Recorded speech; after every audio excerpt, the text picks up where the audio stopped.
கிறிஸ்துவுக்குள் பிரியமானவர்கள், உங்கள் யாவருக்கும் அன்பின் வாழ்த்துக்களை தெரிவித்துக் கொள்கிறேன். இந்த யூடியூப் சேனல் வழியாக நீங்கள் கேட்கிற இந்த செய்திகளை கர்த்தர் ஆசீர்வதிப்பாராக. தொடர்ந்து வார்த்தைகளை கேளுங்கள். நீங்கள் மாத்திரமல்ல, மற்றவர்களுக்கு பிரயோஜனம் உண்டாகும்படி இதை மற்றவர்களுக்கு ஷேர் பண்ணுங்கள். தேவனாய் கர்த்தர் உங்களை தொடர்ந்து ஆசீர்வதிப்பாராக. இந்த செய்தியை கேட்பதற்கு முன்பதாக யூடியூப் சேனலை சப்ஸ்கிரைப் பண்ணாமல் இருக்கீங்கன்னா சப்ஸ்கிரைப் பண்ணுங்கள். அப்பொழுது நாங்கள் தினமும் அப்லோட் செய்கிற தேவ செய்திகள் உங்களுக்கு கிடைக்கும். கர்த்தர் உங்களை தொடர்ந்து ஆசீர்வதிப்பாராக. கடந்த சில நாட்களாக நாம் விசுவாசம் என்ற தலைப்பில் அநேக காரியங்களை குறித்து பார்த்து வருகிறோம். அதனுடைய தொடர்ச்சியாக இந்த நாளில் கூட சில நிமிடங்கள் அந்த விசுவாசத்தின் தலைப்பில் அதற்குரிய செய்தியை நாம் பார்ப்போம். எபிரேயர் புத்தகம் 11வது அதிகாரம் 7வது வசனத்தில் இப்படியாய் சொல்லப்பட்டிருக்கிறது. விசுவாசத்தினாலே நோவா தற்காலத்திலே காணாதவைகளை குறித்து தேவ எச்சரிப்பை பெற்று பயபக்தி உள்ளவனாகி தன் குடும்பத்தை ரட்சிப்பதற்கு பேழையை உண்டு பண்ணினான். அதனாலே அவன் உலகம் ஆக்கினைக்குள்ளானதென்று தீர்த்து விசுவாசத்தினால் உண்டாகும் நீதிக்கு சுதந்திரவாளியாய் மாறினான். ஆமென். பாருங்க, விசுவாசத்தினாலே நோவா தற்காலத்திலே காணாதவைகளை குறித்து தேவனுடைய எச்சரிப்பு பெற்றான். நோவாவை குறித்து எல்லாருக்கும் தெரியும். நோவா என்ன செய்தார் என்று. தேவனாகிய கர்த்தர் பூமியை ஜலத்தினால் அழிக்கப் போகிறார் என்று எச்சரிப்பை நோவாவுக்கு கொடுத்தார். ஆகவே நீ ஒரு பேழையை செய்ய வேண்டும் என்று அவனுக்கு ஒரு கட்டளை கொடுத்தார். ஆனால் நோவாவை பாருங்க, அந்த இடத்துல கடல் கிடையாது. நோவா இருந்த இடத்துல பேழை செய்வதற்கான எந்த விதமான முகாந்திரமும் கிடையாது. பேழை செய்தால் அது என்ன, பேழையை கொண்டு போய் அந்த கப்பலை கொண்டு போய் நம்ம எங்கே விட முடியும்? ஒருவேளை அதை கொண்டு போய் கடலில் விடுவதற்கான ஏதாவது சாத்தியக்கூறுகள் இருக்குதா? ஒன்றுமே கிடையாது. ஆனாலும் கூட அவன் விசுவாசத்தினாலே தேவன் சொன்ன வார்த்தைகளை அப்படியே நம்பினான். பேழை செய்ய சொன்னார், அதை நம்பினான். ஜலப்பிரளயம் வரப்போகிறது, ஜலத்தினால் நான் பூமியை அழித்து விடுவேன் என்று தேவனாகிய கர்த்தர் நோவாவுக்கு சொன்னார். அதை அப்படியே விசுவாசித்து நம்பி அவன் ஒரு பேழையை செய்தான். அதுதான் பாருங்க ஒரு பெரிய விசுவாசம். அந்த விசுவாசம் அப்படியே அந்த இடத்துல கிரியை செய்தது. பேழையை செய்தார். பேழைக்குள்ளதாக தன்னையும் தன் குடும்பமும் அந்த இடத்துல காப்பாற்றப்பட்டது. மற்றவர்களுக்கு பிரசங்கிக்கிறார். யாரும் அதை விசுவாசிக்கவில்லை. ஒவ்வொரு ஊராக சென்று நோவா ஆண்டவருடைய எச்சரிப்பை குறித்து, ஜலப்பிரளயம் வரப்போகிறது, இந்த பூமியை அழியப் போகிறது, ஆகவே நீங்கள் மனம் திரும்புங்கள், உங்களுடைய எல்லா விதமான பாவங்களை விட்டு மனம் திரும்புங்கள் சொல்லி அவர் ஒவ்வொரு ஊராக ஒவ்வொரு இடமாய் போய் அந்த சுவிசேஷத்தை சொல்லுகிறார், அந்த சத்தியத்தை சொல்லுகிறார், அந்த உண்மையை சொல்லுகிறார். ஆனால் யாரும் அதை நம்பவில்லை, யாரும் விசுவாசிக்கவே இல்லை. ஆனால் இந்த நோவாவுக்குள்ளே அப்படிப்பட்ட ஒரு விசுவாசமும் நம்பிக்கையும் அவருக்குள்ளே இருந்தது. காணாத ஒன்று, காணாத மழையை, காணாத ஜலப்பிரளயத்தை அவர் விசுவாசித்தார். ஆம், தேவன் கட்டளையிட்டு இருக்கிறார், தேவன் சொல்லி இருக்கிறார், தேவன் எச்சரிப்பை கொடுத்திருக்கிறார். ஜலப்பிரளயத்தினாலே இந்த பூமியை நான் அழிக்கப் போகிறேன், அதற்கு முன்பதாக மனம் திரும்புங்கள், ஒருவேளை மனம் திரும்பினால் நான் அழிக்க மாட்டேன் என்றும் தேவன் சொல்லி, இவை எல்லாவற்றையும் இந்த நோவா நம்பினார், விசுவாசித்தார். அவர் விசுவாசித்த அதே விசுவாசம் அந்த இடத்துல கிரியை செய்கிறது, நம்பிக்கை பெறுகிறது. பாருங்க, காணாதவைகளை குறித்து தேவ எச்சரிப்பை பெற்று பயபக்தி உள்ளவனாகி, பயபக்தி. இப்ப தேவ எச்சரிப்புக்கு அவனுக்குள்ள ஒரு பயம் இருந்தது. தேவன் எச்சரித்திருக்கிறார், அவருக்குள்ள ஒரு பயபக்தி இருந்தது, பயம் இருந்ததாம். கண்டிப்பாய் தேவன் சொன்னால் அதை செய்வார். அவர் சொன்னால் அவைகள் நிற்கும். சொன்னால் அப்படியே ஆகும். அவர் கட்டளையிட்டால் அவைகள் நிற்கும். அப்ப அந்த வார்த்தைகளை அப்படியே இந்த நோவா விசுவாசித்தபடினாலதான் பேழையை உண்டாக்கினார். பயபக்தி, பயத்தில் அவர் பயத்தோடு கூட அந்த பக்தி இருந்தது. அவருக்குள்ள இந்த விசுவாசம் இருந்தது. காணாதவைகளை குறித்து தேவ எச்சரிப்பு பெற்றார். காணாத ஒரு எச்சரிப்பை தான் கண்டது போல அப்படியே நம்பினார், விசுவாசித்தார். அதற்கு பலன் கிடைத்தது. எப்படி? தானும் தன் குடும்பத்தை சேர்ந்தவர்களும் காப்பாற்றப்பட்டார்கள். இதுதாங்க ஒரு மிகப்பெரிய ஒரு விசுவாசம். நம்பப்படுகிறவைகளின் உறுதி, நம்புறது, தேவன் சொன்ன வார்த்தைகள் அப்படியே நம்பினா அதுதான் விசுவாசம்.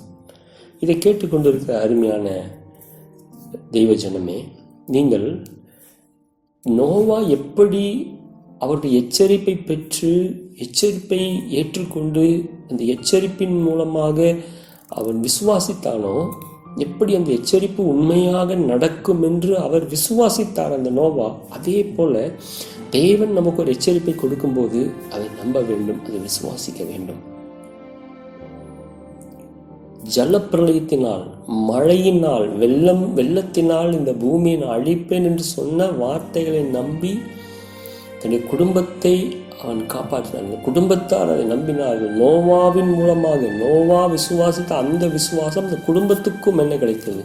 ஒரு ரட்சிப்பு, ஒரு பாதுகாப்பு கிடைத்தது. நீங்கள் விசுவாசிங்கள், நீங்கள் நம்புங்கள், உங்கள் குடும்பங்கள் பாதுகாக்கப்படும். நீங்கள் விசுவாசித்து ஆண்டவருக்குள் அதிகமாய் நீங்கள் அவருடைய வார்த்தைகளை ஏற்றுக்கொள்ளுங்கள், உங்களுடைய முழு குடும்பமும் பாதுகாக்கப்படும். அது மாத்திரமா? பாருங்க, அந்த வசனத்தில் சொல்லப்பட்டு இருக்கிறது, தேவ எச்சரிப்பை பெற்று பயபக்தி உள்ளவனாகி, பயம், இன்னும் அதிகமான பயபக்தி வந்துருச்சு. இதற்கு மேல ஐயோ ஆண்டவர் அழித்து விடுவார், சொன்னாத என்ன செஞ்சிருவார், எச்சரிப்பு கொடுத்திருக்காரு, ஒரு வார்னிங் கொடுத்திருக்கிறார். இது நீங்கள் மனம் திரும்பினால் நான் அழிக்க மாட்டேன்னு சொல்லியிருக்காரு. ஆனால் இந்த சின்னங்கள் யாரும் மனம் திரும்ப மாட்டாங்கிறாங்களே. இவரை கேலி செய்கிறார்கள், இவரை துன்பப்படுத்துகிறார்கள், இவரை ஏளனம் செய்கிறார்கள் நோவாவை. ஏனென்றால் அவர் அந்த பேழை கப்பலை செஞ்ச இடம் அப்படிப்பட்ட ஒரு வனாந்திரம், ஒரு இடம். அந்த இடத்துல கடல் கிடையாது, அந்த இடத்துல ஒரு சின்ன ஒரு ஏரி கூட கிடையாது. அப்படிப்பட்ட இடத்துல இந்த பேழை செய்து கொண்டு இருக்கிறார். அப்போ ஏளனமாக பேசத்தானே செய்வாங்க. ஆனால் இந்த நோவாவுக்கோ கர்த்தருடைய கண்களில் எப்படி தயவு கிடைத்தது? கர்த்தருடைய கண்களில் எப்படி இரக்கம் பெற்றார், எப்படி தயவை பெற்றார்? அவருக்குள்ளே அப்படிப்பட்ட ஒரு நம்பிக்கை, தேவனுடைய வார்த்தையை எச்சரிக்கை அப்படி முழுமையாய் நம்பினார், முழுமையாய் விசுவாசித்தார். ஆகவேதான் கர்த்தருடைய கண்களில் இந்த நோவாவுக்கு தயை கிடைத்தது, கிருபை கிடைத்தது. ஆம் பிரியமானவர்களே, இந்த வார்த்தைகளை கேட்கிற நீங்கள் எச்சரிப்பின் சத்தத்தை விசுவாசியுங்கள், தேவனுடைய வார்த்தையை நம்புங்கள். விசுவாசத்தோடு கூட நீங்கள் இருக்கும்போது நீங்களும் உங்கள் குடும்பங்களும் எல்லா உத்தரவும் நின்று பாதுகாக்கப்படும், ஆசீர்வதிக்கப்படுவீர்கள். உங்களை ஆசீர்வதிப்பேன் என்று அவர் சொல்லுகிறார். கண்டிப்பாக நம்புங்கள், விசுவாசியுங்கள், அவர் உங்களை ஆசீர்வதிப்பார். உலகம் ஆக்கினைக்குள்ளானதென்று தீர்த்து விசுவாசத்தினால் உண்டான நீதிக்கு சுதந்திரவாளியாய் அதற்கு அவர் ஒரு பாத்திரமாய் மாறிவிட்டார். அதற்கு ஒரு சுதந்திரம் அவருக்கு கிடைச்சது, அவர் ஒரு பாக்கியம் கிடைத்தது. அதற்கு அவர் தகுதி பெற்றவராய் மாறிவிட்டார் அந்த நோவா. பாருங்க, உலகமே ஆக்கினைக்குள்ளாய் தீர்த்து விட்டது, தீரப்போகிறது. ஆனால் கூட இவர் விசுவாசித்தபடினாலே அந்த உலக ஆக்கினையினின்று இவர் தப்பிவிக்கப்பட்டார். இவருக்குள்ளே அந்த நம்பிக்கை, விசுவாசம், தேவ பக்தி இவைகளெல்லாம் இந்த நோவாவுக்குள்ளே இருந்தபடினாலே பாருங்க, அவர் அந்த நீதிக்கு, அவர் செய்த நீதிக்கு இவர் சுதந்திரவாளியாய் மாறிவிட்டார். அவர் இவருக்கு நீதி செய்தார். தேவன் நோவாவுக்கு நீதி செய்தார். அதற்கு சுதந்திரவாளியாய், பங்காளியாய் மாறிவிட்டார். அவருக்கு அதுல பங்கு கிடைத்தது, சுதந்திரவாளியாய் மாறிவிட்டார். ஆம் பிரியமானவர்களே, இந்த வார்த்தைகளை நீங்கள் கேட்டவைகளின்படி நடங்கள். ஆகிய தேவன் உங்களை ஆசீர்வதிப்பாராக.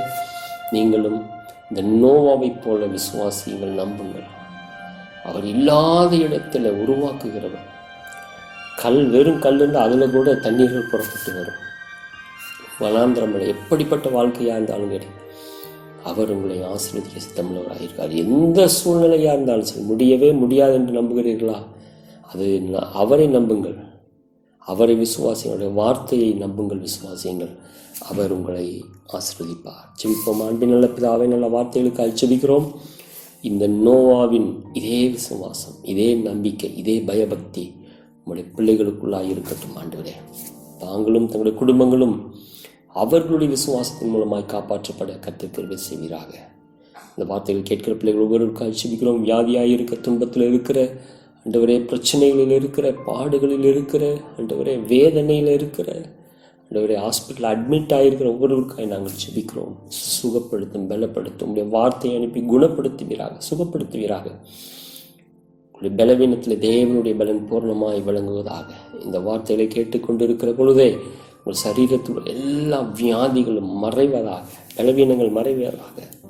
தேவ கிருபை சமாதானம் உங்களோடு கூட இருக்கட்டும். மேய்ப்பர் இயேசு நாமத்தில் கேட்கிறோம் நல்ல பிதாவே, ஆமென்.